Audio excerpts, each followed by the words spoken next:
रात के अंधेरे में बारिश की बूंदें जोर जोर से खिड़की पर गिर रही थी। रोहन अपने पुराने घर में अकेला बैठा था जब अचानक दरवाजे पर जोरदार दस्तक हुई। वह सोचने लगा इस समय कौन हो सकता है। वह चौंक गया। दरवाजे खोलने से पहले उसने खिड़की से झांका, लेकिन बाहर कोई नहीं था। वह थोड़ा असमंजस में था, फिर भी हिम्मत जुटाकर दरवाजे की ओर बढ़ा। दरवाजा खोलते ही एक बूढ़ा आदमी सामने खड़ा था। उसके चेहरे पे गहरी चिंता की लकीरें थीं और उसके कपड़े गीले थे। उसने पूछा, क्या मैं अंदर आ सकता हूँ? बूढ़े ने धीमे स्वर में बोला। रोहन ने थोड़ी हिचकिचाहट के बाद उसे अंदर बुला लिया। बूढ़ा आदमी कमरे में आ गया और सीधे आग के पास बैठ गया, मानो उसे ठंड लग रही हो।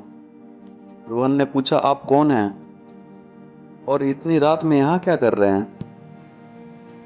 बूढ़े आदमी ने जवाब दिया, मैं रास्ता भटक गया हूँ, कुछ समय के लिए आराम कर लूँ फिर चला जाऊंगा। रोहन वो इस बात पे यकीन नहीं हुआ। उसने देखा बूढ़े के हाथ में एक पुरानी डायरी थी। वह उसे कसकर पकड़े हुए था। रोहन ने उसे पढ़ने की इच्छा जताई, लेकिन बूढ़ा डायरी को कसकर और पकड़ लिया। थोड़ी देर बाद बूढ़ा आदमी अचानक उठ खड़ा हुआ और बोला, मुझे जाना होगा। उसने दरवाजे की ओर कदम बढ़ाया, लेकिन तभी डायरी उसके हाथ से गिर गई। रोहन ने झटपट डायरी उठा ली और बूढ़े को रोकने की कोशिश की, लेकिन वह अचानक गायब हो गया, मानो जैसे वो कभी था ही नहीं। रोहन घबराया हुआ था, लेकिन डायरी को खोलने से खुद को रोक नहीं पाया। डायरी के पन्ने पुराने थे, लेकिन उसमें लिखी बातें साफ पढ़ी जा सकती थी। उसमें किसी रहस्यमयी खजाने का जिक्र था, जिसे गांव के पास जंगल में छुपाया गया था। डायरी के आखिरी पन्ने पर एक नक्शा बना था, जो उस खजाने का रास्ता दिखाता था। रोहन का दिल तेजी से धड़कने लगा। वो सोच रहा था, क्या यह सच हो सकता है? वो तुरंत अपने दोस्त आकाश को फोन करके बुला लिया। आकाश आया। दोनों ने फैसला किया, सुबह होते ही खजाने की खोज करेंगे। सुबह होते ही दोनों जंगल की ओर चल पड़े। नक्शे के अनुसार वह एक पुराने पेड़ के पास पहुंचना था। नक्शे के अनुसार उन्हें एक पुराने पेड़ के पास पहुंचना था।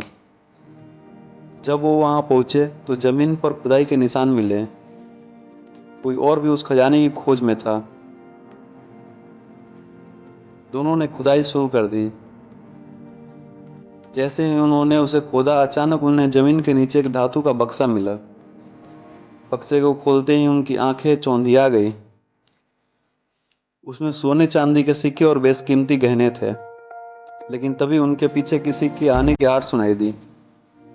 वो मुड़े और देखा वही बूढ़ा आदमी उसके सामने खड़ा था। लेकिन इस बार उसका चेहरा भयावह था। वह धीरे धीरे उनकी ओर बढ़ने लगा। रोहन और आकाश बक्सा उठाकर भागने की कोशिश की, लेकिन बूढ़ा आदमी पीछा करता रहा। अंत में गांव में एक पुराने शिव मंदिर के पास पहुंचे, जहां पहुंचते ही बूढ़ा आदमी अचानक गायब हो गया। मंदिर के पुजारी ने उन्हें बताया कि वह बूढ़ा आदमी सालों से खजानों की खोज में मारा गया था और उनकी आत्मा अब भी खजाने की रखवाली करती है। रोहन और आकाश ने खजाने को मंदिर में दान कर दिया, लेकिन वे उस रात को कभी भूल नहीं पाए, जब उन्होंने एक रहस्यमयी अतिथि का सामना किया था।